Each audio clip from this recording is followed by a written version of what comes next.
Hey, and welcome back to the Inquisitors Podcast. I'm your host, Nathan Howe.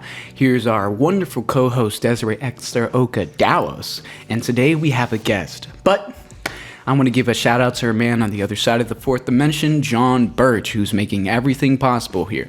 We go live every day from 9 a.m. to practically whenever we stop at twitch.tv/The Inquisitors Live. Listen to it everywhere on Spotify, Apple Music, and Pandora, or watch the highlight reels or full sessions on YouTube under the channel banner, The Inquisitors. Now that the formalities are out of the way, I can switch to autonomous mode.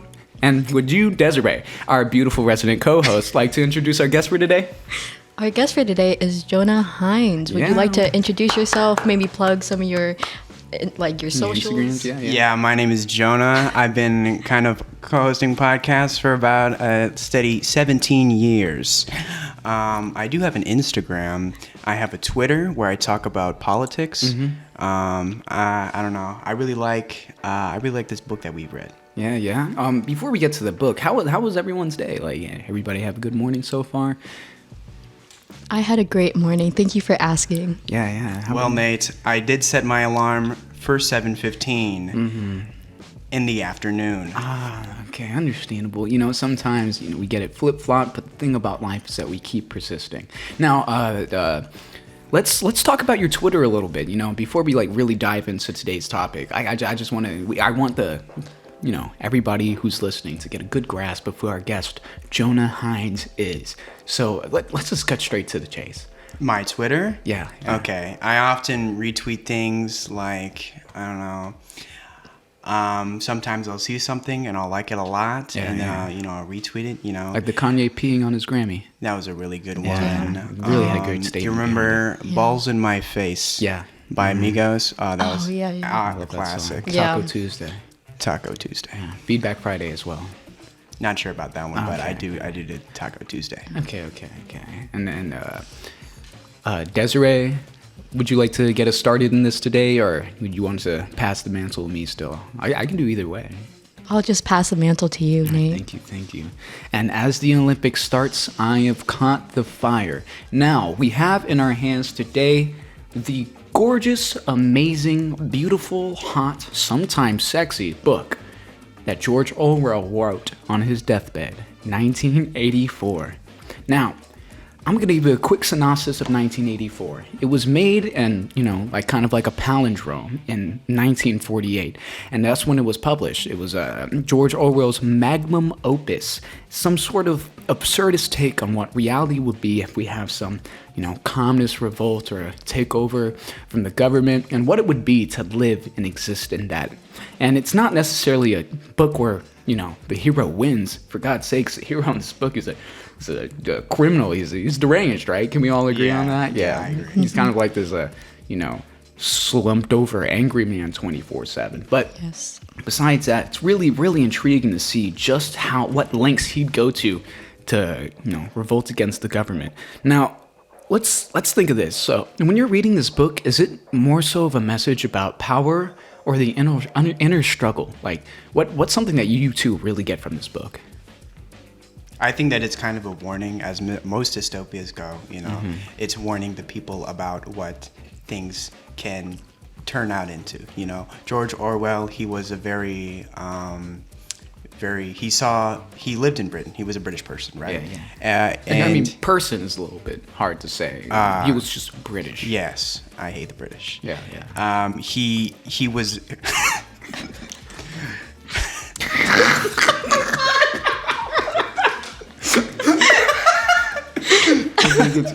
Yeah. Yes, I too also hate the British. They'd be you saw some of the British imperialism firsthand, and he didn't really like it, Yeah. Wasn't he the one who wrote the about killing the elephant? Yeah, in Burma. That was really interesting. Yeah. I think it's kind of a message. If any of you actually read the appendix, I in fact did not, but at the end it talks about there's another writer who's I don't know, 40, 50, it could be 100 years in the future, and it talks about how Ingsoc and Oceania kind of developed more and took over the world, but it's in proper English. So I think by writing this appendix, George Orwell is saying that, you know, in the end, free speech and free thinking will prevail. Yeah. You know, it's kind of a victory, but I don't know. It's a victory in the end. Okay. Our co-host, Desiree, do you have any thoughts about this book? I would agree with Jonah. It's very much about like having people having freedom instead of like having like this absolute like power, this absolute like control over the people, like not letting them have any thoughts, not letting them do anything that isn't allowed, that isn't explicitly stated by the government, which is allowed. And I don't know what I'm saying. Oh my gosh. Who really knows what they're saying? Yeah, you know, like no one. It's double think. You think over and over again and just cancel out what you're thinking about. Yeah. Do you have anything further to say? So, I guess I'll play devil's advocate here. I'll take the stance that I feel like this book was really more so of a case study on people like Winston, like what the extreme of society can really do to a person. I rather would look at this book more so as a character-driven story, more so than a telltale story. So the meaning from this book, really, I know that the meaning that y'all both said, I agree with that, but I'd like to take the stance stating that this book is really pushed towards what society can put on somebody's mental strain from outward pressure, from people always watching. We can even pull this into today's with the telescreens, right? Let's say that's our phone. That's everything that we post on Facebook and Instagram and Snapchat, that these people are constantly watching, constantly able to give us feedback, and constantly able to dictate what we do the next day. Because if I wake up and I'm living for these tweets, I'll go and I'll tweet. You see it, you like it, you've balls in my face, and you're like, I'll tweet it out. And then people see that, and what do they say? Oh, I hate this. You're dumb, die, you're an Asian zipperhead, even though it doesn't apply to you. You're not Japanese. Yeah. Right? No. Okay, I thought you were Japanese walking in here. But I look at all these pressures can really weigh on somebody's mind. And if they weren't stable in the first place, it can tip them over into the deep end. Let's take from the book, I don't know exactly where the quote was. I have it in front of me, but that's just for the camera. For those who are listening on Spotify, I just held the book up in front of the cameras to, show them what the book looks like. So let's take whenever he's first meets, what was the name of the man at the shop? Charrington? Yeah, Mr. Charrington. That Mr. Charrington just said very brief things to him, right? He said about the rhyme, the bells ring, they cut the head off, He did that, and he also showed the painting, and he said, this is from even more than 100 years ago, and this was the church, and that was this, and that was that. But it wasn't really grounded in anything. But when he tells Julia about it, and when in the next inner dialogue, a few pages after that, he takes that as if it's real, because he's so mentally broken from having everything being fake and everything being super superficial that he really saw it and took one man's word and then started running with it. He told Julia, oh yes, this was the church, you know about it. It was about 100 years ago, kind of like one of those guys who hears a fact on YouTube and then has to tell to everybody about it. And even though it was not really based in anything, they didn't go any deeper about it. And you can even see that with today when, like I just said, with YouTube, people looking into it and going, "Oh yes, this is true. This is real." The Mandela effect. Yes, yeah. Or Twitter cancels. When people go "Oh, Twitter clap back, do your thing," and people really just go for it, even if it's not even founded in anything. When Daniel Caesar simply texted "Yo, man, black people, we need to chill out a little bit." This was in 2017. And he got canceled so fast. People were like, oh man, I just realized how ugly you were. You stupid, you're dumb. Oh, I hate you. And then he just started making music with Jacob Collier. That's what happened, So that's my stance on the book. That's why I think it's more of a character-driven piece about what society can do to an individual. I feel like this is a great example of reader response theory, where both me and Jonah saw more of like a macro view of it, like saw a more big picture where it's like about government or about like freedom of speech, while you took a very more micro stance where it's like it's all about Winston, you know, Are all you about his belittling my experience. stance by saying it's micro? No, please don't take that into offense. You know, I was mainly mentioning macro, micro. Yes. Okay. So, what do y'all think the theme of the text really is? I know we talked about like the theme, but like let's really like dive deeper. Can you find like something more specific inside of your own, you know, critical thought about it? Jingo. Okay. I feel like my stance might be a bit biased because I was kind of focused on like totalitarianism, which is something that I made a work on, a concept map, if you will, about it, totalitarianism. And so that's kind of a lot of like my thoughts on the book kind of revolve around totalitarianism, because that was my focus, you know, what I was kind of looking for in the book. And in the book, the government, I would say we could all agree that it was very totalitarianistic. Yeah. I mean, wait, doesn't O'Brien state that it's an oligarchy, right? Yeah, but I feel like totalitarianism doesn't necessarily like mean like that it's maybe one person, or like I feel like totalitarianism is just where the government has control. It doesn't really state like what the government is like. So I feel like it is also an oligarchy, but that's totalitarianism. Wait, let's like can we go to that thought that it's an oligarchy? Like who else is at the top of the food chain in this book for Big Brother? Because we know that Big Brother isn't a real person. Yeah, we don't really have any information. Yeah. But I think that like the ministry of, you know, all the ministries have like, you know, their heads, and, you know, they kind of run the country. Okay. Because that's a very interesting thing that he had mentioned, but never really dove deeper into. Because we know that O'Brien is the head of something. Yeah. But he's also not at the top. Yes. But he's high enough to know about all the inner mechanisms of this, you know, government structure. So like it kind of reminds me of like, let's say before Fidel Castro had taken over in Cuba, right? So let's pretend like, you know how he took over, right? No. He was just rich. He was like the only rich family in this really, really poor country. So what he effectively did was just use his money to become the leader, and then use that dummy thick money to start dishing out communist, you know, handouts, right? Yeah. And so, you know, I don't remember what I was going with that. What, totalitarianism, oligarchy? Yeah. Oh, man, I had it right there. Like, how do we know if it's an oligarchy? Like, who are the other people? That's what you were talking about. I don't know where you're planning on going with it. I'm trying to remember. Oh, snap. That's how mafia works. I feel like I can. Crap. I'm trying to remember because I read, you know, the part in the book where it was, what's his name? Goldstein's like manifesto. Yeah, his manifesto. I read that part and it was boring as hell.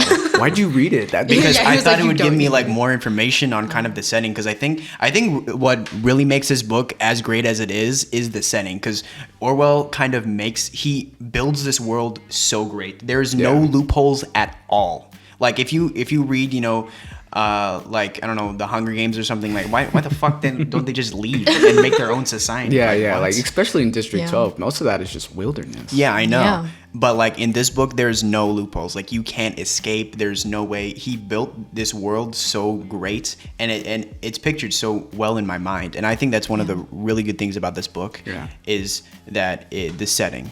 Oh, yeah, that reminds me of a thought I had. Were you going to speak, our beautiful co-host?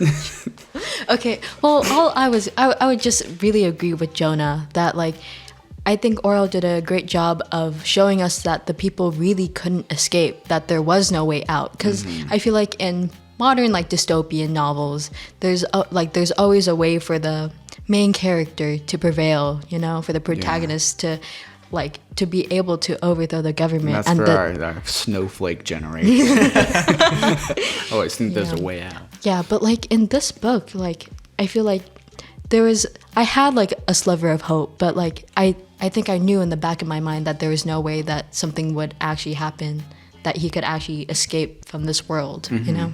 That's really interesting because like it really does show the different opinions that we've taken on this book. Because when they were out in the forest, you know, doing the the brown chicken, brown cow,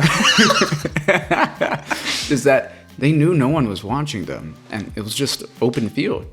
It was them by themselves. And even when Winston was going on the hike with his wife, and he was thinking about pushing her over and killing her, because no one was there, and they knew that there's nobody there, like deep down in their heart. That's why they could have done the things that they did.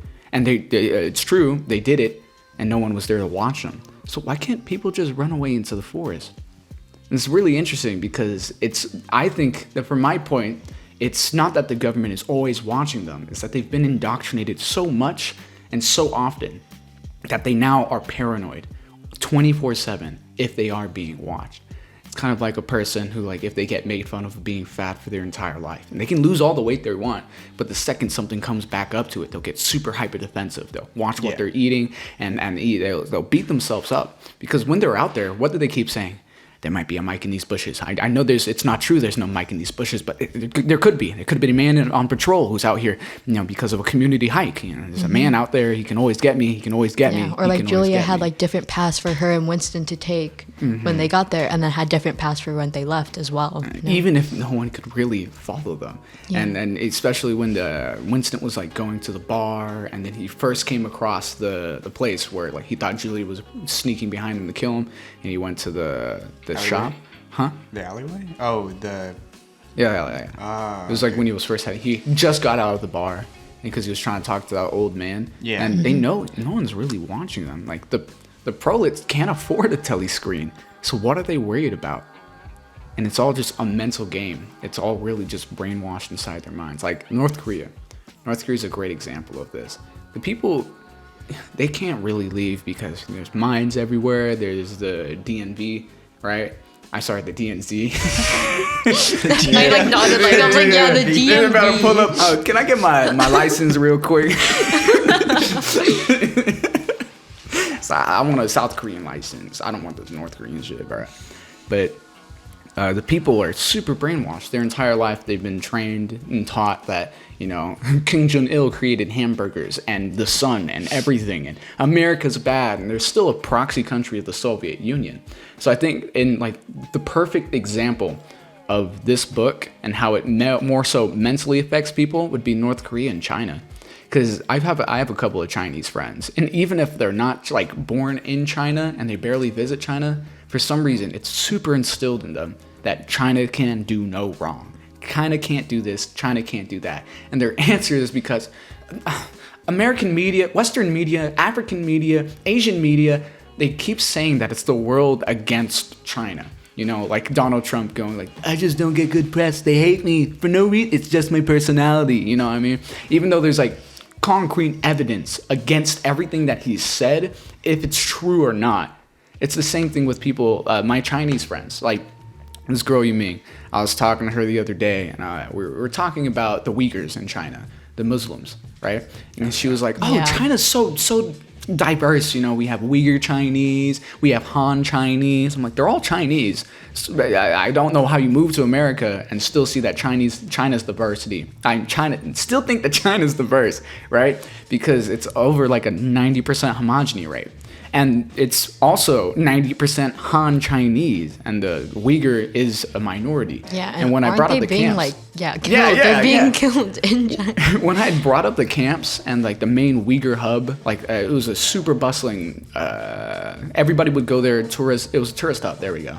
And when everybody would go there, it was bustling. People had money. It was really, really busy all the time. You go there now, there's people hiding. There's like 7 people that you'd see out on the street. Everywhere that you go has a camera, and that is not a joke. You'd walk in and see the mics dangling in the rooms. And why do they do that? Because if somebody starts to speak against the Chinese government, they'll snatch you, they'll arrest you, and they'll kill you. That's how they've been doing it. They've been taking the Han Chinese, they'll kill the parents and put the children in these camps. And when I was telling Yuming about this, she was like, no. The adults go to work. It's voluntary, right? They go to work, and since no one can take care of the kids, the Chinese government and all their glory would go and put them in schools to learn. And if you pass by the schools, they're sitting there hailing China, hailing being Han. So it's actually religious. What's it called again?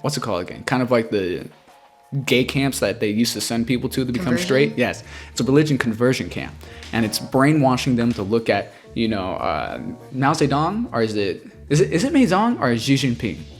Xi Jinping. Mao Zedong was the one who originally brought up the government. So like they look at pictures of Mao. Shit. Ping. They look at pictures of Ping, and they all sit there in a group, and they all hail, "We'll die for China. We'll die for the Han. We'll die for this." And have y'all seen the Chinese social credit system? No. Oh my lord, y'all don't know it. Oh my god. So China, it has this social credit system where if you like do a crime, or if you're a deadbeat, or if you don't pay your taxes, or if you like don't work, if you talk against the government too, it will bring down your social credits. And if you don't have a social, it's kind of like credit score, but on how you act. If you have a low enough social credit, you can't get a car. Like that one Black Mirror episode where they're rating everyone. Oh, do you talk back to me? Yeah. 3, 2. But it's like that. But you can't get a car, can't get a job, you can't get an interview, you can barely walk in the streets. Everything you do is underneath suspicion of crime and treason. What, right? so it's like low-level thought police? Yes. Not even low level. All buildings and all those cameras I was telling you about have facial recognition systems.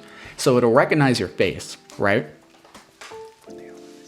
I knew you were going to make that joke. I was waiting for you to make that joke. You could have just said it in the mic. Y'all are both Asian. Yeah, we can make these different jokes. But it'll recognize their face, and then it'll instantly put them into the system. So you'll be in the system, and anytime a camera sees your face, it'll tell whatever establishment the camera's tied to your social credit, right? So you can't even walk around on the streets anymore without it, because there's even bulletin boards in neighborhoods that no one's moved out of, and it's a bulletin board with everyone's names and faces and their social credit score. Right? Dang. That's insane. It's crazy. completely insane. Yeah. That's even worse than this book. Yeah, because this book is like this like fantasy world. Yeah. It's like where it's like, oh, like this couldn't happen, but it's like kind of happening now. Like In China. Yeah. I think it's like North Korea is a really kind of the closest, because they don't let anybody in or out, so they can literally just feed them anything. Like they can when they're born, they can be like, there's like we're the only country in the world, and the rest of the world is fucking penguins. Yeah. And they'll be like, Yeah. I mean, I haven't seen it, so I guess I'll take it as true. Like That's exactly how we it is haven't in North seen Korea. we haven't been to Antarctica, right? Yeah. So what if we know that it isn't Wakanda over there? Maybe it is actually. They have The all Polar this Express. advanced technology. Yeah. But like North Korea, a lot of they have anything that would be like, tourist, because they used to be able to go on tours from China specifically, because that was like their sister country, it was the proxy country of China. So you'd go there from China and they'd show you, oh yes, we took this US naval ship. Those stupid Americans, they always threaten us, but we have bombs and we'll take them down at any point in time. But we're such good people that we won't do that. Even though the people can barely eat, they barely have jobs. 90% of the buildings inside of not Seoul, that's actual Korea. In North Korea, like there was a main city, I can't remember the name, like Pyongyang. I know what you're talking Yeah. about. And the buildings are like Empty. they're empty. There's no power going to them. There's no water. They're not even built with any sort of like ergonomics involved. Like some doors would be this big. Some rooms are just full solid brick walls. Yeah, that's interesting, because like on the DMZ. DMZ line, like how like the South Korean soldiers can look through, there's like when they look over, it looks like a really big city. Like there's all these like buildings and stuff, and it's to convince the South Korean soldiers to go over there to investigate, to get trapped. It's a lure, and that's crazy to me. And it's like the government will keep parading about how it's like the book where they're like, we have more shoes than ever, we have more food than ever, we have better health care than anyone else in the world. Like Victory Gin, they want Victory Apartments. They want everybody to feel like they're in the best country ever. And they're winning. They're winning. And even though South Koreans are like North Koreans are one of the shortest people in the world besides like pygmy Africans, because they're so malnourished and so underfed that like the children can't grow. It's like like the movie was it not The Assassination, it was the one with James Franco, and he like went over to The Interview. Have y'all seen it? Oh, the one with Seth oh my Rogen? God! Yeah, and then they got really mad at that, like, And then he's like, Korean the fat kid was a lie, and they like hack Sony because of the movie. Like there's no fat people in North Korea except for Kim Jong-un, because he's the only one who was able to eat, and he's been parading around his dead body for so long. Yeah, there was that whole controversy that he was dead or he was in the hospital. Yeah. Like no one knew.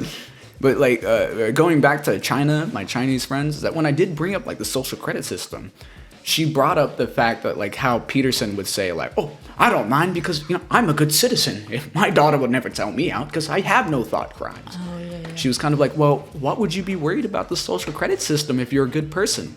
Like it's based off of principle. Why would you go so far into an individual's life just to make sure if they're good or not? Like there's some chaos that needs to exist, right? And to anything that's like a controlled chaos rather than I don't know, I said the fuck word inside of a McDonald's. I don't have to look up at the board and see my bulletin drop like 8 scores. I'm like, oh man, I'm in 9th place. I can't go to college anymore, Yeah. And it's completely bonkers, right? Yeah, it's completely wacky how it all goes down in China, and the people who are from there will praise it. They'll be like, oh, it's amazing. It's not how you think it is. Trust me, it's not how you think it is. Huawei, yeah. Huawei's great because the Chinese government really supports the company. No, the Chinese government gave it a monopoly because they knew how much people outside of China was buying it. The Chinese government has complete control over Huawei.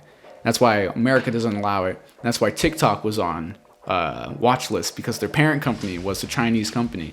And TikTok makes a lot of money. Yeah. Not just in America, but over in China. It especially makes a big bang, right? Even so much so that they'd hire people, influencers, from America to go live in China and switch all their products to Chinese, because it's more lucrative for them to have the stars in China of TikTok than it is to have them in America, because now they don't have the US government to really sanction anything that they do. But back to this book, right? Yeah. That little tangent has gone a little far. Really good though, really good. Yeah. Yeah. So like let's get our man on the 4th dimension over here. What do you think? What do you think? What do I think of what? Like the China in the book. And like, so do you know about this book? Kind of, yeah. Okay, great. Do anyone want to give him another summary that wasn't as jacked up as mine? No, I think you covered I it all. know, like I read the book. Oh, okay. It's just his memory of it. Yeah, they're talking about like the social credit system and stuff like that. I mean, like the thoughts on the book and like something in reality, How prophetic is this book? How prophetic is it? Yeah. Like, how much did it tell? That's a lot of political statements. Hey, I'm we not sure if I have free. anything to comment there. Okay. I don't know. I mean, it's okay. It's okay to play the stance, Yeah, surveillance, definitely. Surveillance is one of the things that I've been looking at as far as like, when I read this book, surveillance is definitely like one of the topics that I focused on, and surveillance in America specifically is what America. So what did you deep dive into when it came to that? Well, in America, I focused on cameras being everywhere and like all these spy planes or whatnot, drones basically existing now, and how it's a breach of our privacy and stuff like that. Okay. Did you ever get into like the NSA when Edward Snowden released Yeah, I remember watching a Snowden like movie or something like that. Yeah. And I just, at the back of my mind, all I was thinking was George. 1984. Yeah, George, he was right. Oh. Curse you. But yeah. Okay. Thank you, John. Man from the fourth dimension. See, we're like Yeah. Deadpool. We're breaking it. I think like along with surveillance, I think another big theme of this book is language. You know, Mr. Ward was always talking about, you know, the power of language. You know, when he talked about Obamacare, Yeah. you know, he put that act, and that makes everybody think, you know, Obama did Obamacare. Yeah. Right? But in reality, he didn't. And I think like, what is it?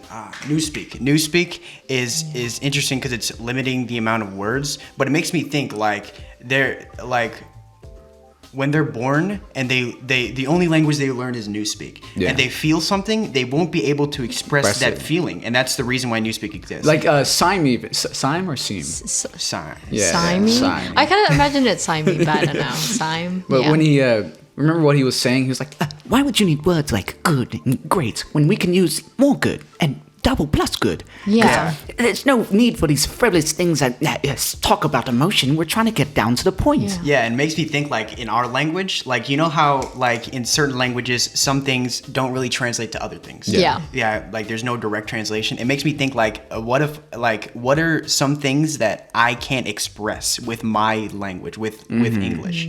And I don't know, it just the makes limitations that you have. I mean, that's why I think English, hopefully we don't get political here by me saying this, is one of the greatest languages, right? Yeah. Because it's very, very specific, you know, and besides it being specific, you can also throw in other languages at like whenever you want. Like, oh man, deja vu. That's French, like rendezvous. Like we take a lot of words from other languages. Yeah, it was like English, in fact, is just like this weird amalgamation of other languages in the first place. And like, you can see how many European and Western influences there are in it, like Scandinavian, because when they were writing the Declaration of Independence, they were like, we need to make a national language, right? There is none, but it was actually going to be German, if you'd believe that, because a lot of the founding fathers were, you know, Francophiles and German, right? And there's actually quite a few that were straight out from England. For God's sakes, one of our presidents was not even English; he was like Bavarian or something, and his wife didn't speak a lick of English. And it's let's bring this to the future, right? We're gonna go off another tangent, right? So, how do you feel about people who believe that to be an American is strictly to be an English Western American, right? Because like I brought up that some of the people who founded the country weren't even English speakers, right? So like when you go into like, say, Subway, and there's this Hispanic lady at the bar, she can speak decent enough English. Yeah. And people are like, well, they keep letting these spics have these jobs. They can't speak English. Yeah. Get out of our country. Like, how do you feel about that? I feel like, I feel like we'll probably have a different like stance on it since we're all like first generation or like second generation like immigrants. Yeah. You know, so it's like my mom like both of my parents, like their first language was Tagalog. You know, they didn't speak English, and then my like dad moved here, so he was young, so he learned English and he can speak it pretty well. But my mom, she didn't move here until like after college, and so like she can speak English like pretty well, but it's like definitely not as good as like maybe other people would want her. And I feel like that's just kind of dumb, you know, because I feel like the American dream, you know, everyone talks about the American dream, how it's like people like can come here and then they could like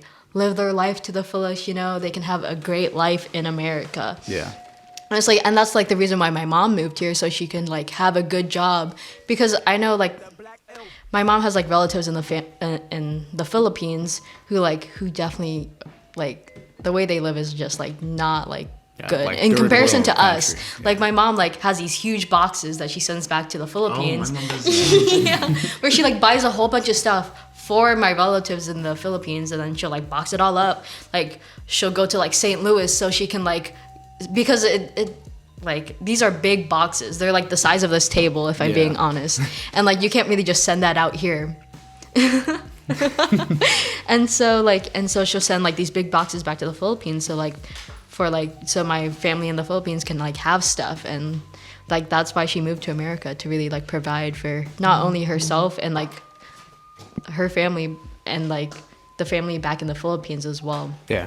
And it's like I know like she speaks good English, but there's still gonna be people who judge her, who like she doesn't speak English well enough, you know, when it's like she's she's here so she can make a living to like support her family. Like, Yeah. I don't know. I mean, so I'm pretty sure, Jonah, are you a first generation like American born here? Yeah, my mom immigrated here. Okay, and okay. I think like you were talking about to be an American. I think to be an American, you have to be kind of patriotic because I wouldn't say like I'm American. I would say I'm Filipino and I'm white. Yeah. Because I feel like you have to really like your country like a lot to be an American. Like you have to really be like, oh, America, to be an American. That's the essence of being an American. Because America is just like there's a lot of different people in America. Yeah. Right? Yeah. So I think being an American just all boils down to you have to like your country a lot. Okay, And that's okay. like people who move from China, and they sometimes don't really like their country, you know. They won't see themselves as Chinese. Yeah. And have you lived outside of Waynesville or Missouri at all? Yeah, I moved around. I was in Germany. I was in California. I went to the Philippines for a while. I visited there. Mm-hmm. It's very different. It's very different atmosphere. Yeah. So like, I'm as well a first generation American born here, and you said the boxes. My mom, and when she was in New York, and she even did it a couple of times when we were in Texas. She'd buy barrels. Like you ship a barrel from New York to Grenada, which is a very far distance because Grenada's down by like Florida and that. Yeah. But she'd always talk about how people back home would keep asking her for things because for some reason a lot of immigrants. Or not immigrants, let me rephrase that. A lot of foreigners think that coming to America equals wealth, at some point you'll make it, And I'd like to compare it to Auschwitz camp. And I know that's kind of a weird thing, but what was the first thing that they saw when they came? Work will set you free, right? Mm-hmm. And that's the mindset of being an American for some reason. Yeah. And a lot of people are against the ideal that maybe to be human and to exist would be a lot better and a lot easier if we were just kind of like all holding hands in kumbaya, right? Yeah. If the government, I won't say handouts, but gave people what they needed to survive, at least to survive. Because America, it's like the inverse of an EU, right? Mm-hmm. The EU is a bunch of countries trying to be one. Mm-hmm. And America is one country.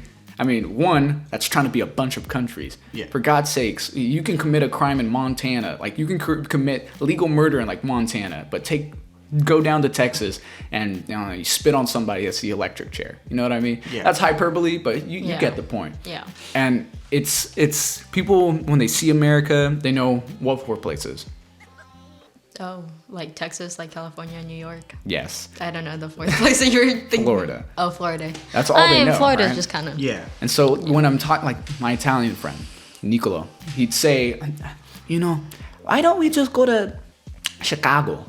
And I'm like, you're in Boston, Nico. How are you going to get to Chicago? It's like, it's not that far. I'm like, that's a 4-day drive. No, sorry. That's a 2-day drive to Chicago from Boston. Are you really going to do that? In their mind, they don't think America's that big, right? And not only they don't think America's that big, they think America is all the big cities, right? But not even the full big city, because they ignore inner city. They just know metropolitan areas. Yeah. Yeah. Right? So a lot of people don't see the crime that happens in America. Yeah, they're just kind of, they're hyper-focused because kind of their government is not, they look at America like this kind of like angel, their savior. Yeah. Yeah, this ideal, Yeah. Like when America started going down, with COVID, it was big news around the world, specifically for the reason that America's kind of like this alma mater. They all point to that, like us, to see what the zeitgeist is going to be. So if America's doing bad, they know that they're going to be in for a whirl.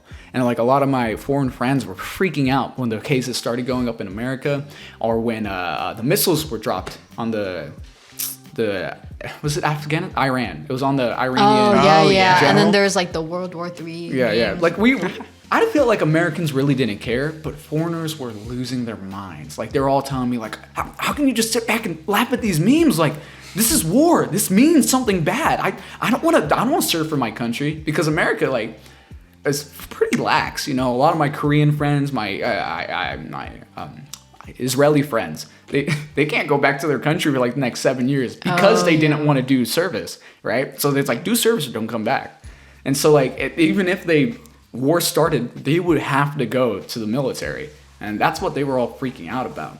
And besides how foreigners are hyper focused, how the media is really oddly portrayed there for America, is that with a lot of our first generations, they'd see it and they'd be like, oh, you're going to go to college, you're going to do this, you're going to do that, because work will set you free.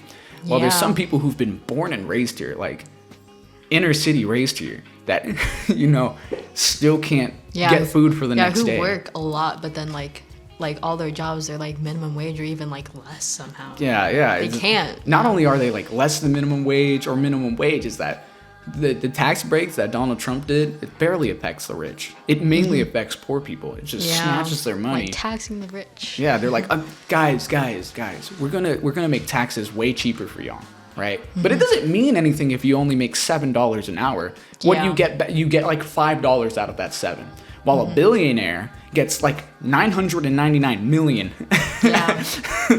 It's like the tax breaks don't really affect us. Like people are like, oh, taxes are cheaper, but it really only benefits those who make money that taxes would hurt them, right? Yeah, because they donate all their money, they put it into these get even more tax breaks. Yeah, and so they get more money back. And then they still have offshore accounts. Like my this guy I know, I'm not going to drop his name just in case the government might be listening to this. Gosh. But he was like, yeah, man, when they took my money from the stocks, I made sure that I had an account in like Guantanamo, right?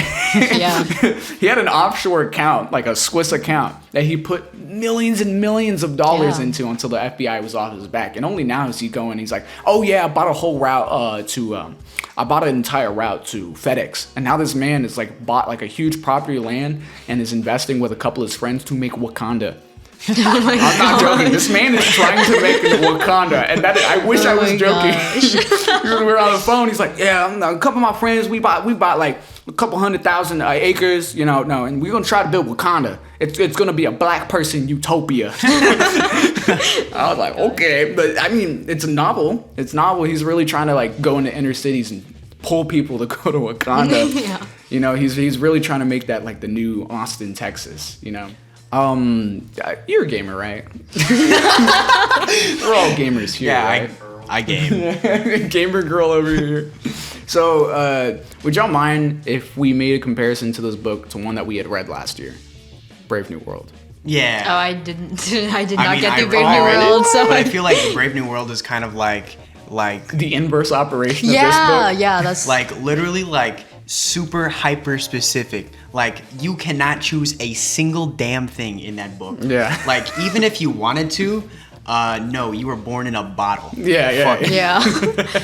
Yeah, but I feel like one similarity that I noticed was like the family, where it's like family was like not important in either book. Like in like Brave New World, like there was no family. You were just born in a bottle. There were no connections. And at the end of this book, they were talking about how O'Brien was like, there'd be no concept of family. Yeah, because because Winston like did not remember his mother, like barely remembered his sister, and didn't even talk about his father. Yeah. I don't even remember. What importance do y'all think family has? That George Orwell and Huxley?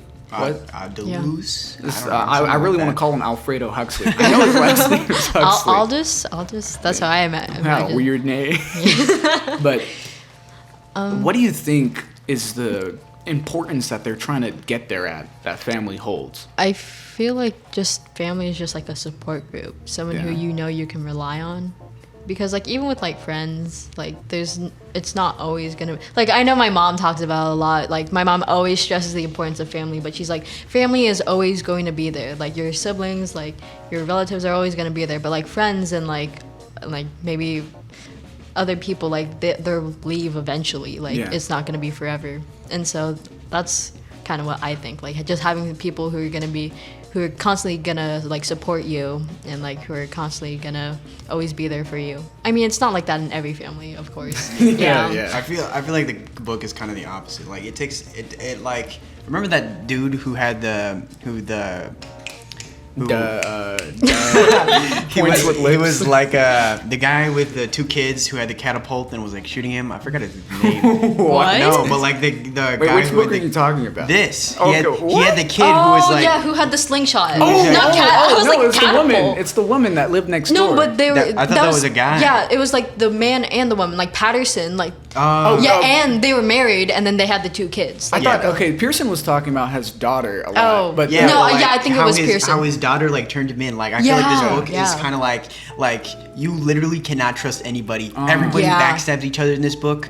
Like that's Yeah. that's how family is. Yeah, like because Winston not- like stole chocolate from his sister, Yeah, and then they yeah. were just gone. They just vanished. He was like, shit, man, I'm in this Yeah, he thing. ran Hey, away Mom, for a and bit. You open it up, it was like base boosted. Oh my god. I mean, so do you think that they're really trying to say that one of the things that keeps us sane and keeps us human is family? Because at the end of the day, you know, there's something that you can trust for some like overarching feeling that every human has, with quotations around that, some objective standpoint that we are like, we need family to stay sane. I don't think that's kind of the book. I think the book is kind of like love. It like, you know, Winston, if you look at the diction in the beginning of the book, like he was like this down like Like an incel. yeah, he Yeah. was like a super narcissist nihilist. Yeah. And it was I like, oh hate man, women. this Dude, that man was a sociopath. yeah, he was like, Yeah. oh, I'm gonna beat this girl's head in. And then when he meets Julie, he's like, oh my god, I love I women.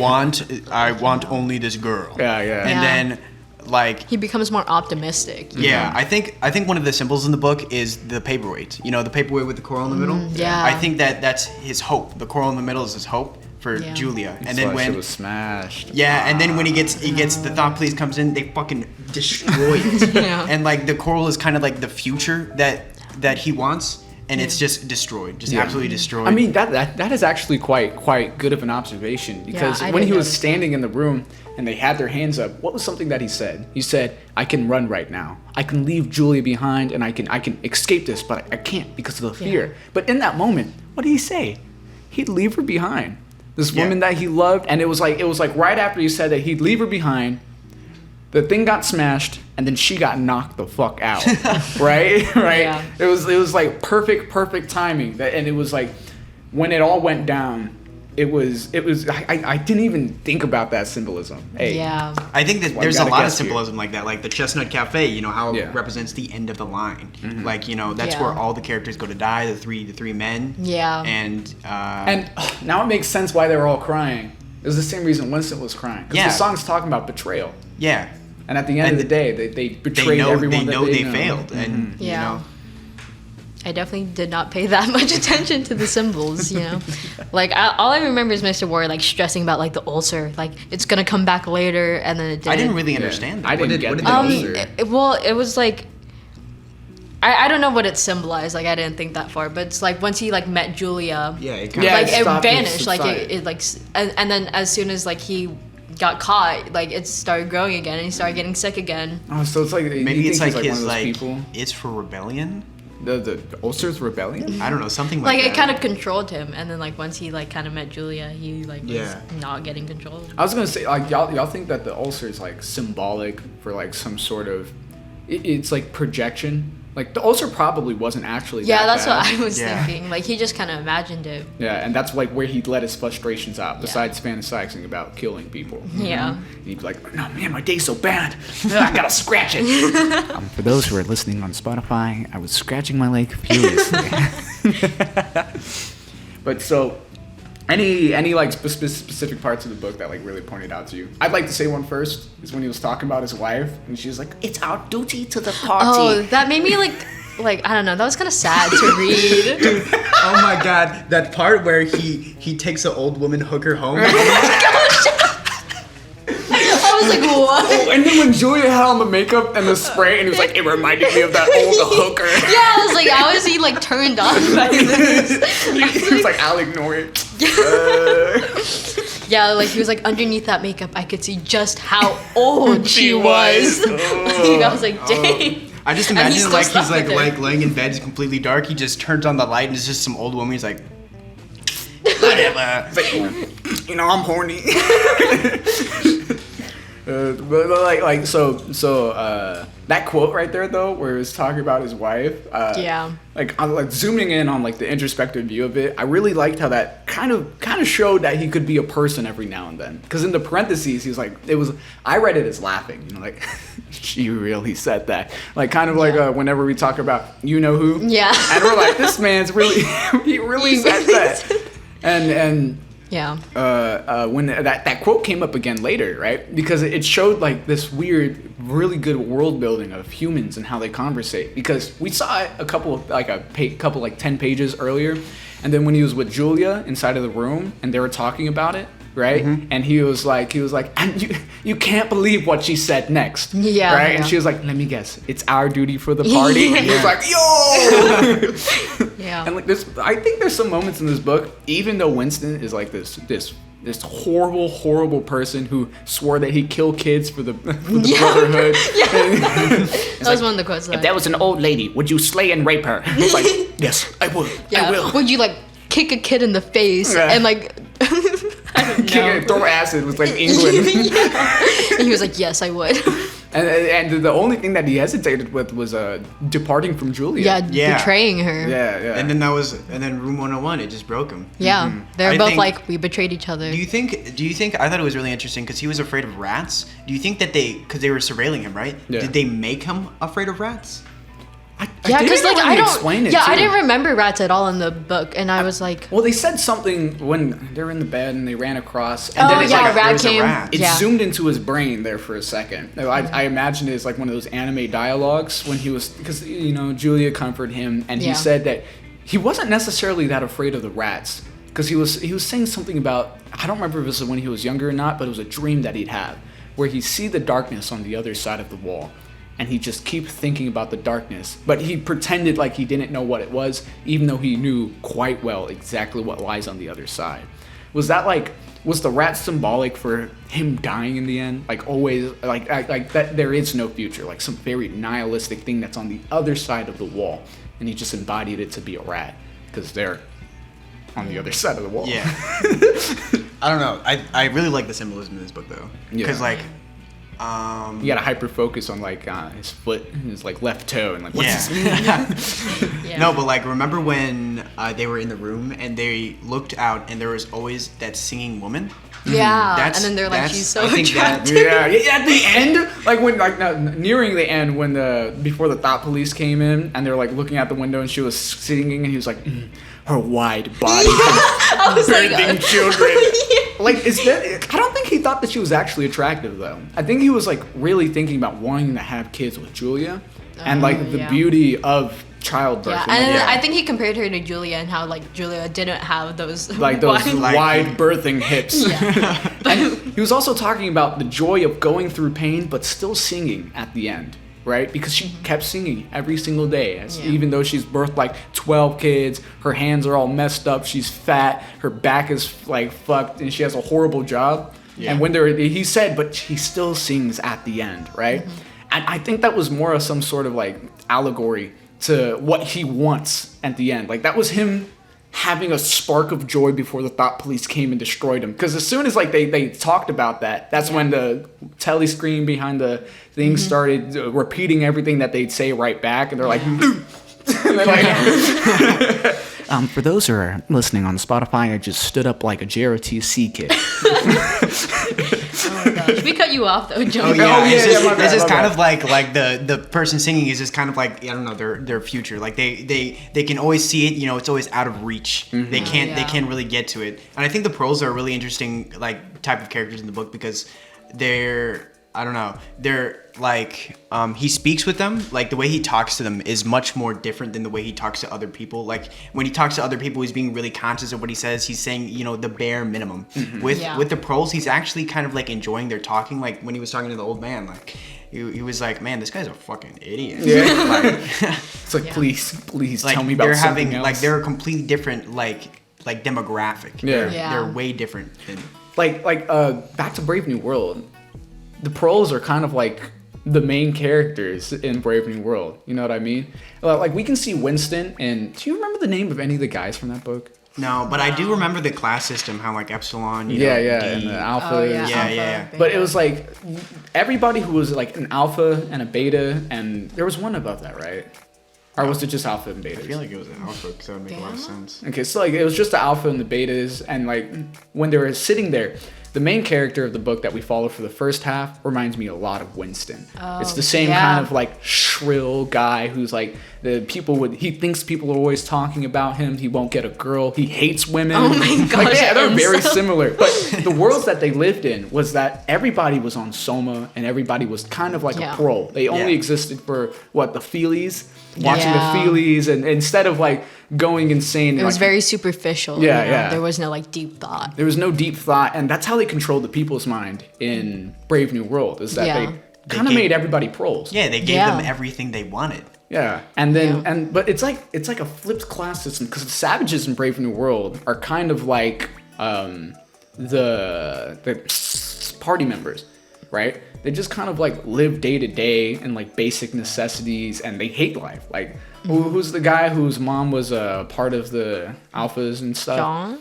The savage. John the Savage? John the Savage. Was it John the Savage? Whose mom like overdosed on Soma? Yeah. And it was kind of like if you took somebody. It's like, in my mind, the books are like inverted. Yeah. Right? And I feel like that's a fair standpoint to have.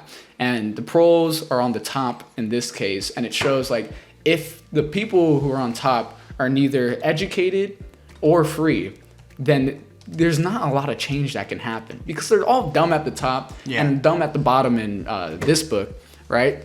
So when they're all dumb on the bottom, no one can revolt. And when they're all dumb at the top, they don't care, right? It's like... Wait, are you talking about dumb on the top in this book? No, dumb on the top in Brave New World. Okay. Because it's kind of like the billionaire's bliss. Like, I can care less about healthcare because I already have the best I can get, right? And while this book, the people at the top, like the pros, are like, I don't care. I got beer and I'm happy. Yeah. They provide them with the most like basic things like the lottery. You know, that's that's basically their only entertainment ever. Yeah. Like, here, I'm gonna give $5 for a chance to get. I'm gonna give $5 for a chance to get $5.50. Yeah. Like what? I'm about to turn. Yeah. I mean, we do this in real life too, though, with the lottery, like the actual lottery. My mom loves the lottery. Dude, I think Asians are addicted to gambling.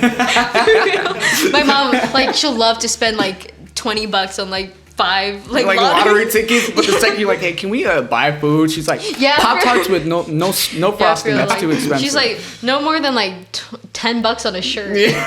$40, take my money. Yeah, for real. I mean, I feel like the lottery is mainly a ploy to get like minority groups, like specifically impoverished minority groups, to like really, really just shell out their money. Are you talking about in Brave New World or just in real life? In real life, okay. Because like rich people don't play the lottery.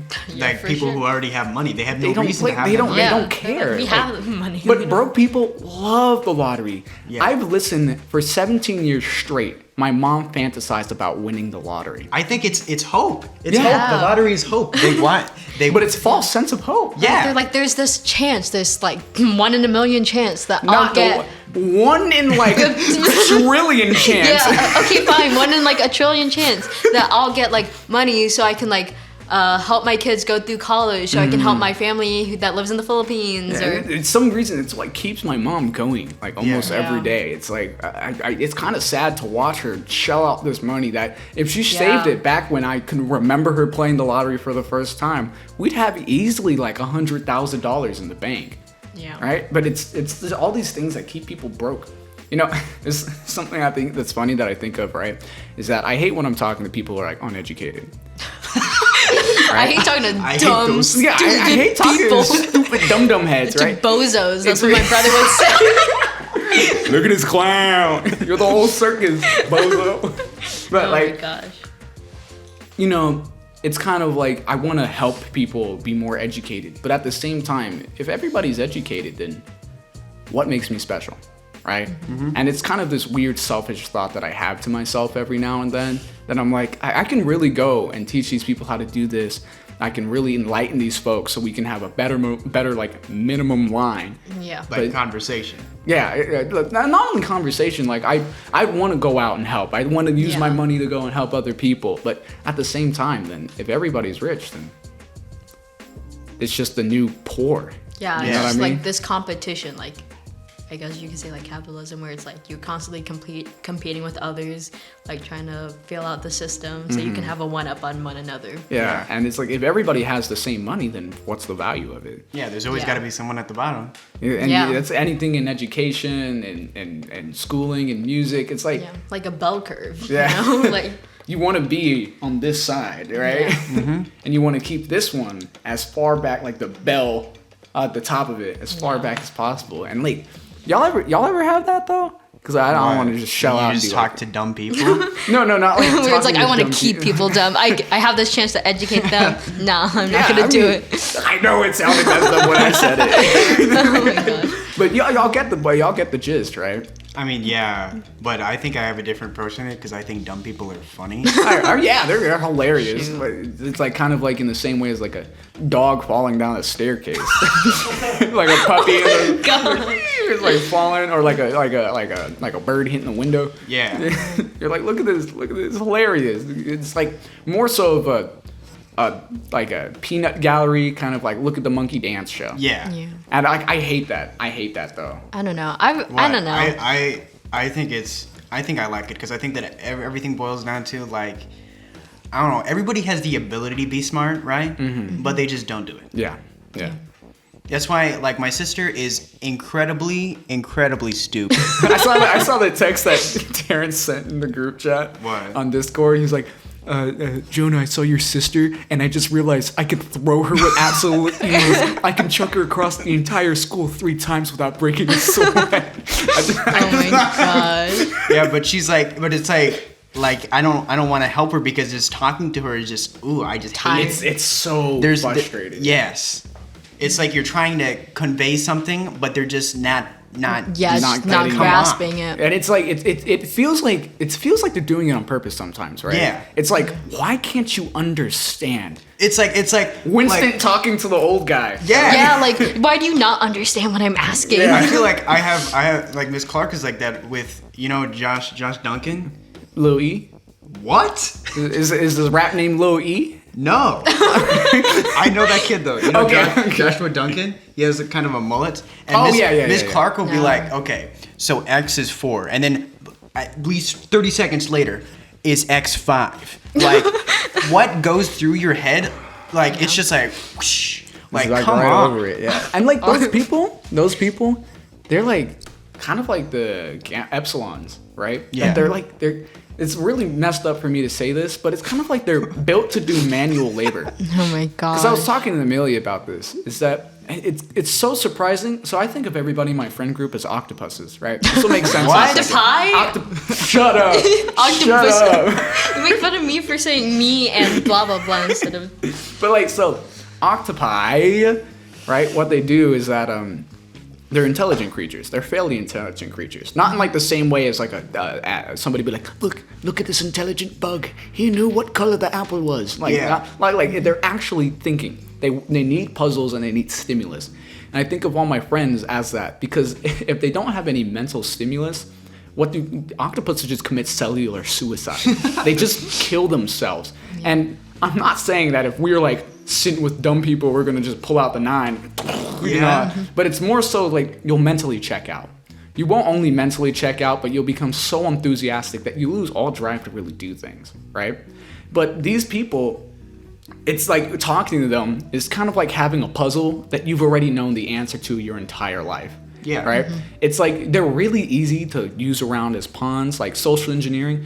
Using dumb people is like the easiest way to do it. All you have to do is go, you know this, right? And they're like, what? And then you go, oh, I Googled it. And them not having any sort of inquisitive brain at all, they'll go and just be like, oh yeah, that's right. And then they tell everybody, and then everybody that they know are probably also dumb, so they go and they tell more people. And then next thing you know, you have a Twitter movement canceling, I don't know, Obama. Yeah, I feel like people in like certain classes will like, they'll take people's words like At face With way value? more Yeah, validity. because they're Validity. smart. Like Yeah. when I see Chambray, I will believe everything Chambray says ever because I think she is really, really smart.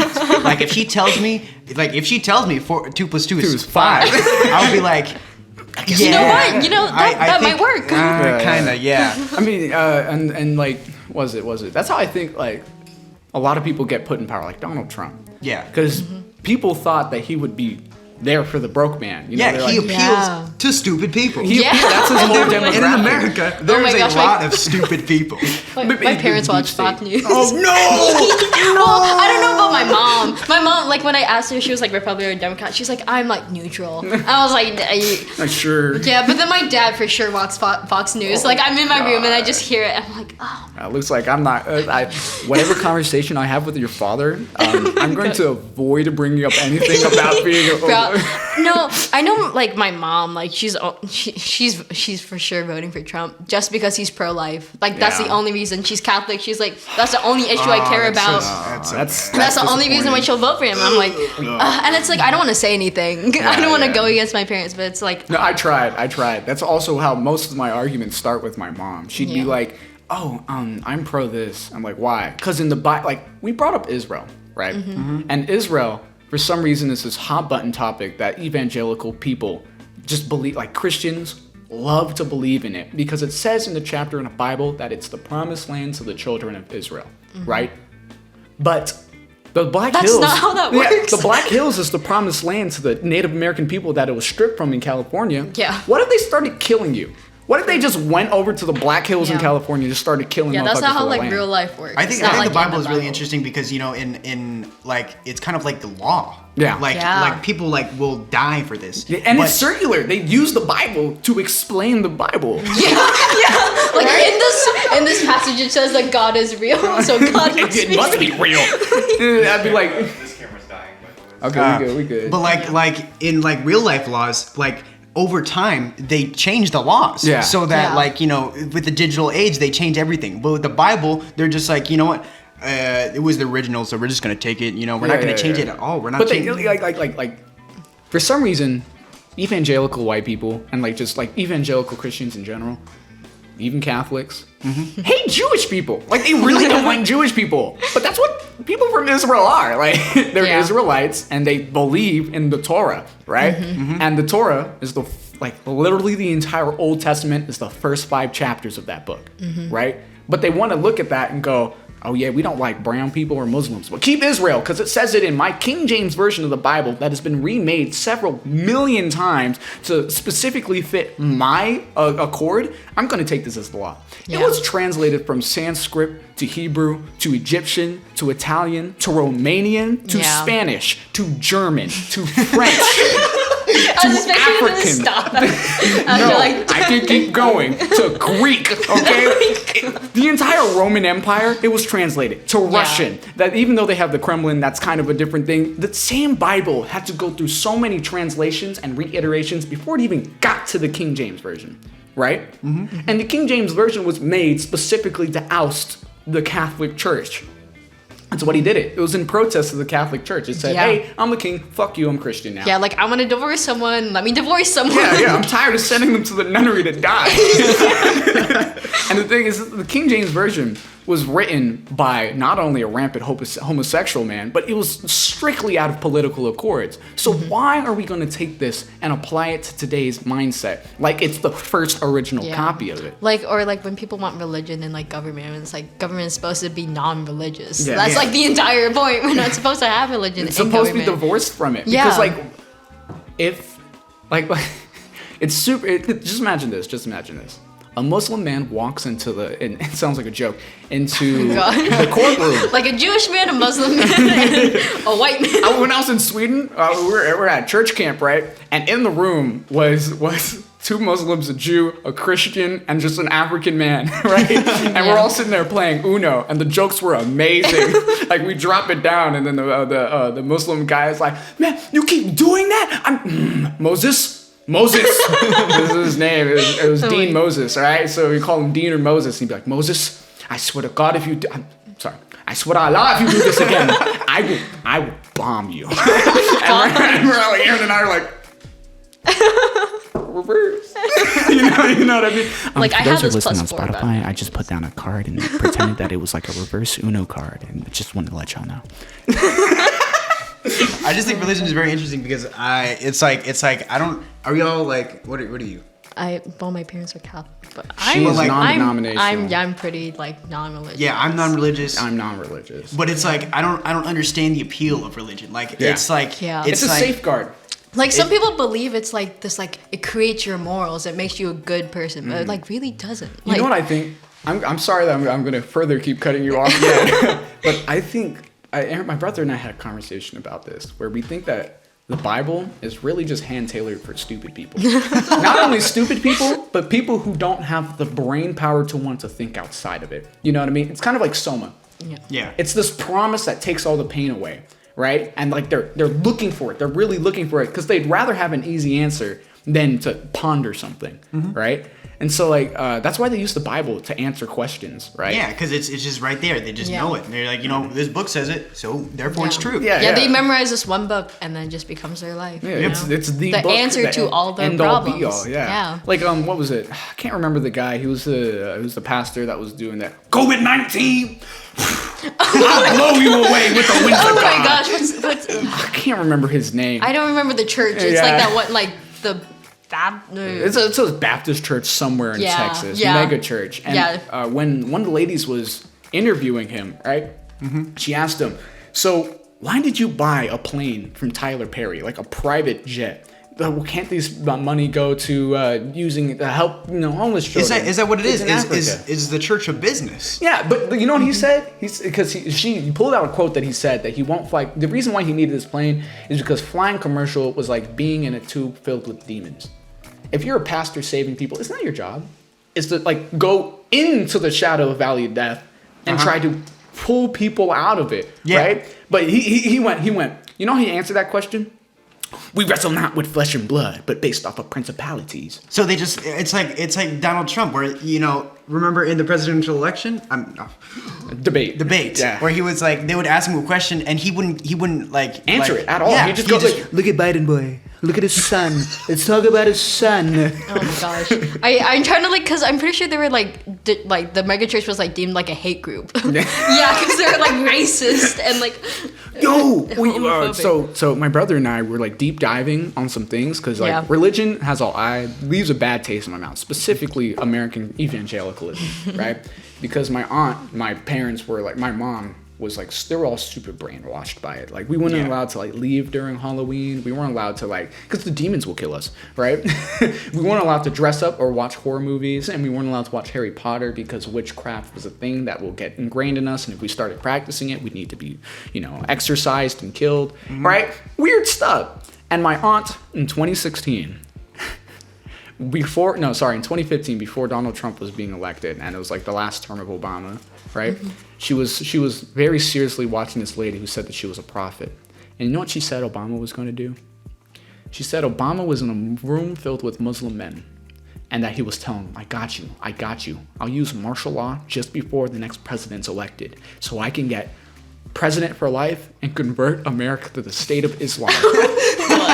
Right? And my aunt swore up and down that they were going to do that in 2015. She told us to hide everything, make sure that we have our prayers together. We need to pay money to the church, because the church, when they were doing the interview with the woman, they go, I'll do it to the camera.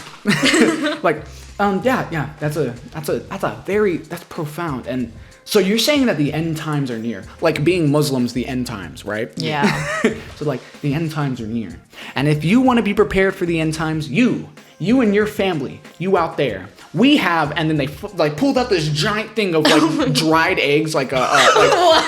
Like those things you just pour water in. And it's like how fast food restaurants have like their the eggs. powdered? Yeah. They pulled out this giant thing and said, for $1,000 a month, you can be prepared for the end times. If you buy this, your family will be set for a month straight. You just need to eat this to survive. And if you want to be good for the entire year, pulls out another one that's even bigger. $10,000 a month will get you this. And then when COVID-19 was hitting, the same woman, you know what she said? She said, you need to continue making donations my beautiful house was in the middle of being built, and due to COVID-19, we couldn't get the ministry just couldn't get the funds to help build our beautiful house. This 3-story with a pool and this like 100 acres. My neighbor Mark Wahlberg, right? And it's weird how it just becomes a business. Right? Yeah. And then people who are dumb idiots, they'd go and like, yes, I'll take my money so you can live a better life. So that sowing your seeds to get back tenfold. Yeah. It's people really. It's like the lottery. You're sowing your seeds. I didn't want to compare it to that, but I was thinking like this is like literally like the lottery in here. Like the pros are all people who are like, yes, oh my God, big brother. And like, come on, brother. Like they will do anything for him. Like they would kill themselves. Like they love Big Brother, and that's how like God is looked at. Yeah. Like, they love God. Like, he could have been, like, this normal dude who just, went in a cave for 2 days and came out, and they were like, yo, this guy just resurrected. Like, what the hell? What the? Oh my God. What? He resurrected. Like, this man's insanity. What? It was like that Stephen A. Jordan thing. It's like, I did not see this coming. My mind is blown. This is fantastic. Who is this man? Like, even the reason why Jewish people don't necessarily believe in Jesus is that it states in both the Quran. Who is Jesus on Quran.com? But like it says in the Quran, the Torah, and even in Sanskrit that Jesus of Nazareth was a person. Yeah. He was a person, and he did miracles, right? Whether or not those miracles are what they say in the Bible is left to be, determined. But they said he was a real person. And the reason why the Jewish people don't believe in him is because, he's not their savior.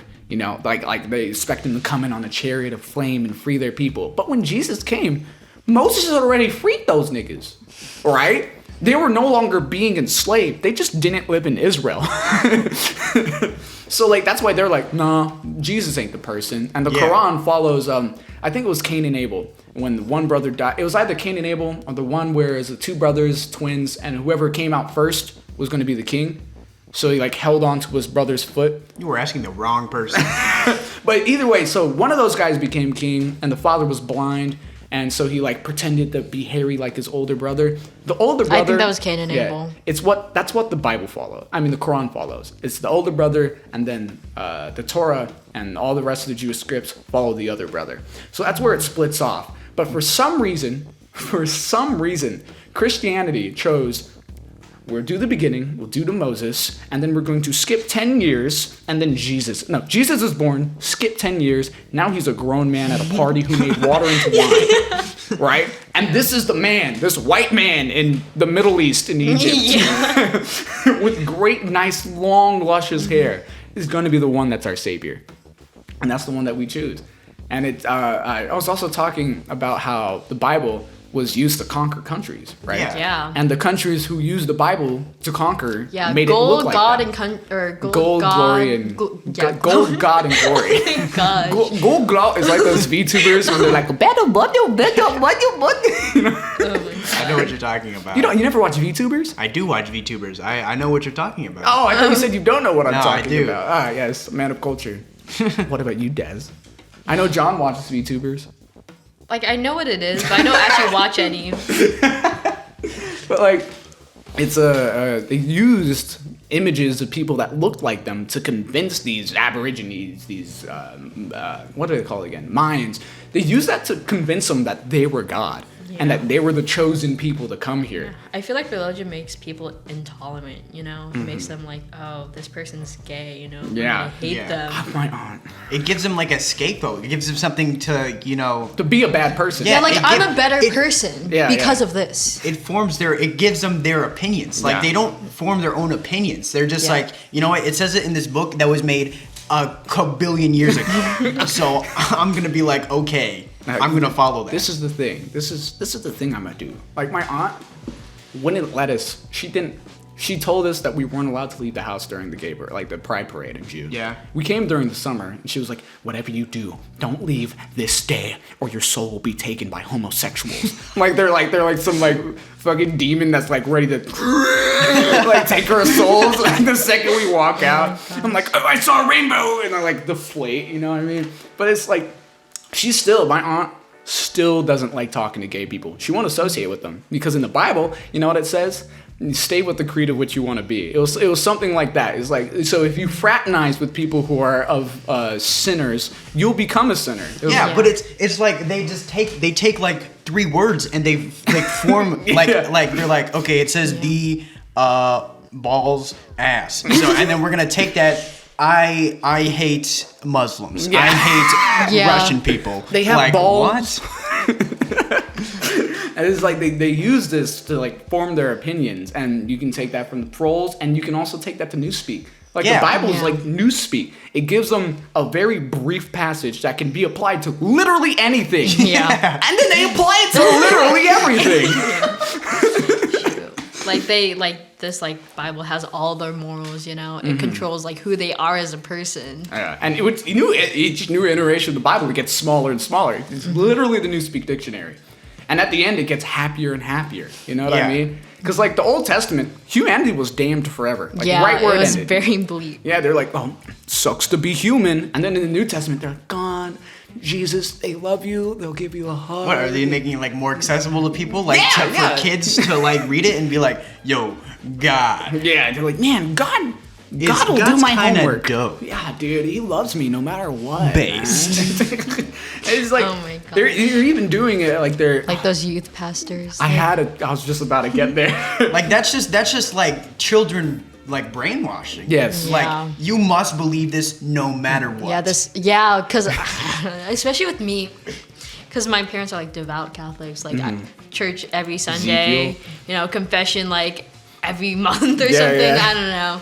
But it's like I like spent like my whole life like listening to like these like priests like talk about like God, and it's just like never clicked with me. It was just like never something that I understood, like God, like what's the purpose, you know? Yeah. It's like I don't know. Yeah, I think it's a much different like they're appealing to a much different demographic than us because we have things, right? And like the people who believe in like religion and stuff, they didn't have things to begin with. Yeah. And they were like, you know what, this guy, he's gonna save us. He's gonna give us luck so I can win the lottery and get a billion dollars. I'll get myself a new Bugatti. Like something happens because Like- God wanted it to happen. Yeah.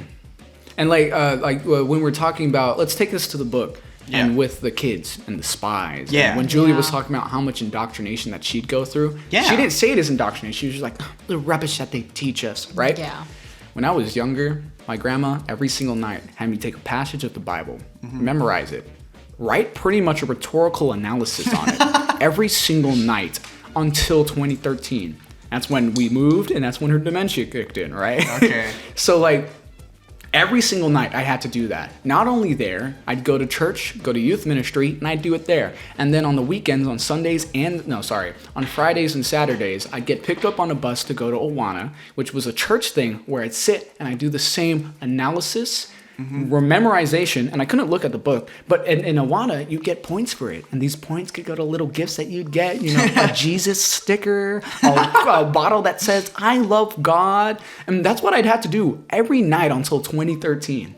Every single day I had to do that. On the weekends, it tripled when it got to the weekends, and I couldn't escape. Our grandma would give us quizzes through the day about it, because I didn't go to school till kindergarten, right? So I didn't do the pre-K because my mom was like, "That's pre-gay." You. Oh my God. Our co-host was not amused by that joke. But so like, I'd be home all day. I had to memorize it. Then my grandma would quiz me about ones that I've done past days during the day. Yeah. And it was just, why don't you love God? Are you questioning him? Don't question him, because he'll give you the answers. And that's like the mindset that we had. But you know, I'm an Inquisitor. Yeah, it's very different. Like I saw this post. It was like some surgeon just performed a miracle, and the guy's like, "Oh my God, thank God!" And then the surgeon, God, like what? Like he practiced like 10 years to be able to make this. But like Oh snap! What was I gonna say? Something indoctrination. Help me backtrack. The kids. What? It's like what is it called? When he had like the Nazi kids. Remember the Nazi kids? It's kind of like that. Like they're just kind of they're brainwashing them. Yeah. But they don't have the power to like if they don't believe this, we're just gonna chop your head off. Yeah. Like they don't have the power of that. Like. That is kind of like the spy kids in here. Yeah, but like it's not. It's like you can see how far they go. Is that like they talked about it with Hitler and Stalin? It mentioned like the USSR and like Nazi Germany in the end. But it's not so much so that they just fear him, but they needed the people of the younger generations to love him. Yeah, and they do the same thing with God. It's like if you love him, then anything that he do against you is just a punishment to make you be better. Yeah. Right? It's not unfair. It's not unjust. It's just Big Brother loves you. That's why he's doing it. That's why it's the ministry of love for God's sakes. Yeah. It's all just brainwashing, but Yeah. at the end of the day, it's because we love you so much, you spare the rod and spoil the Now child. that I think about it, there's a lot of similarities between like when you have sex, it's for the party. Like you cannot do anything at all if it isn't for the party. And even for like Christianity, sex is for God to repopulate the earth. It's a beautiful holy matrimony that should only be done underneath God's like will, which is. For those watching on Spotify, I made barbaric noises and I held the book up, 1984 by George Orwell to the camera. Yeah, that was one of the things that like stuck out to me, like just the purpose of like sex and like marriage. It's like just for kids, just to be It's all for Big Brother. For the and then when they had sex on their own, it was a blow against the party. It's a blow against the party because they're being individuals. They're being individualistic. They're thinking outside of the Bible. Yeah. They're thinking outside of the doctrine, the INSOC, right? Yeah. Yo, there's a lot of similarities between this and like religion. Yeah. I definitely didn't think about it before. I've been talking about that for the past like 30 years. I know, but we didn't connect it. We're just words. I've been talking about religion. But INSOC stands for wait, English so- socialism. INSOC stands for English socialism, right? Because INSOC is English socialism, right? Yeah. So the government structure is socialism in this book, right? Yeah, supposed to be like that's one of the things I didn't understand, because like those like 3 articles we had to pick to read from, and there was like, I read the one that's like why Big Brother isn't watching you, and then he mentions how like George Orwell is pro-socialism, which he is, but it's like I didn't get that from the book. It didn't seem like he was pro-socialism in the book. It seemed very like anti-socialism. Yeah, like, but he's kind of democratic socialism, like he believes in voting people. Yeah. yeah.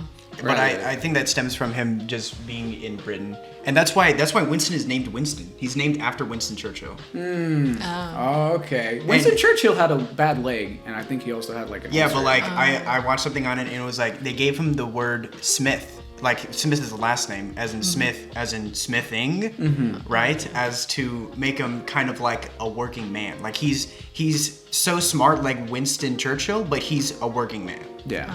And I think that's where the name comes from. Yo, that reminds, because I was bringing up a point about that, how like in Brave New World that stupid people have to work. Yeah. Right. And how I said that I didn't get to the point because we rattled off, and I was going to say that people who don't contemplate the metaphysical will just completely fold and say, I don't need to think about that because I have working hands and I can build a tree, right? Yeah. Even though that's not something you can do. Are you talking about like dumb people? I mean, like not even dumb people, but people who would just fail to think hard, to be inquisitive. Who just quit. They just quit. They quit. They're So like, they I go don't for want to the think this physical much. labor. I'm just gonna do whatever is expected of me. That's in, just like, their society. out. And what the book did was that they circumvented that process for people to do that on themselves and just made smart people work. They just made smart people do manual labor, not even like anything complicated. Yeah, like Simey, who Winston always he was like, he's so smart, but then he's like gonna get caught by He's them. gonna get killed. And Yeah. like Winston, they took him and like they said that his job was hard, but he said for the most part, like unless it was like really taxing, he was just like replacing like 1 or 2 words or just deleting something. It's like on the assembly line at Ford, the person who bolts the singular screw into the wheel. Yeah. That's pretty much the job that he did. And it wasn't even guaranteed that he'd get the bolt to put on the wheel. It could have been the guy across from him, the fat dude. It could have been the man further down in the department. Because anything that they wrote, he didn't even know if they're all writing on the same thing or not. And it's like, The book tells a tale of like just taking intelligent people and putting them in that box. Yeah. The puzzle that already has an end. To bring it back to my octopus. And it's just for them to lose drive. Yo! Big brain. Watch George Orwell just be like, I'm gonna write a book. And then like niggas over here, we just like, oh, yes, religion and smart people and oh my God. Like you just wanted to make this like weird world. Like what do you actually, I thought this was a very interesting topic. What's the timeline for this book? What's the timeline? Yeah, like what? Far after World War II. We at least know that. It all makes sense. Like as a fourth dimension right now. It all connects to the book. Yeah. I feel like all of this can go in. Yeah, I feel like there's a lot of unanswered questions with the book too. Like how, Yeah. like you remember the church song? Yeah. Like what? Yeah, what was the like hell does purpose that mean? of like him like constantly thinking about like what is the entire like song about the like, churches? I think that was more so like to think about like how the book is and how the party is. Like what's the goal of the party? Why? like questioning Like, everything. he can know everything. He said it himself. He's like, he can know all the answers to the, like, he can learn as much as he possibly can, but he'll never know the ending. Yeah. And it could. And then at the end, they tell him the ending, and then he just dies. Yeah. Well, an octopi. No. I'm saying like when we're talking about the checklist. Oh yeah. Yeah, because Oh no. I mean, I love one John. of my hands down favorite part of this book is when Pearson. the guy comes in and he shits on the floor. Oh my gosh, yeah. Pearson's I was like, what? You mind if I go, comrade? And then like stunk for like hours. I was like, what? I like the fat woman who came and is all, oh, hey, you fuck off, cunt. Yeah, like she like falls all over him. Yeah. She's like, I'm sorry, didn't mean to She do like, that. and then she like looks at him like, shit, you want your pecker sucked, lad? Oh my god. But we'll start to tie it off. Thank you guys so much for tuning in on the Inquisitors. You hit me up on my Instagram and my Twitter at the Inquisitors and tell me have you enjoyed it. Leave a rate and make sure to leave questions and tell me what your favorite part was. And even you guys in the comment section down below watching the highlight reels, do the same thing. I'm Nathan, your host. This is Desiree Esteroka Dallas, our co-host, and our guest, Jonah Hines. We're going to give him a round of applause for coming in today. Let's go. Let's go. Honestly, give it up for John. This setup is fucking crazy. Yes, we Yeah, got a great I was not setup. expecting it to be this good. Yeah, we have a man over here. Yeah, there we Yeah. go, from the fourth dimension. And we're going to leave it there. The time is 11:02. Thank you in for watching, and we'll see you next time.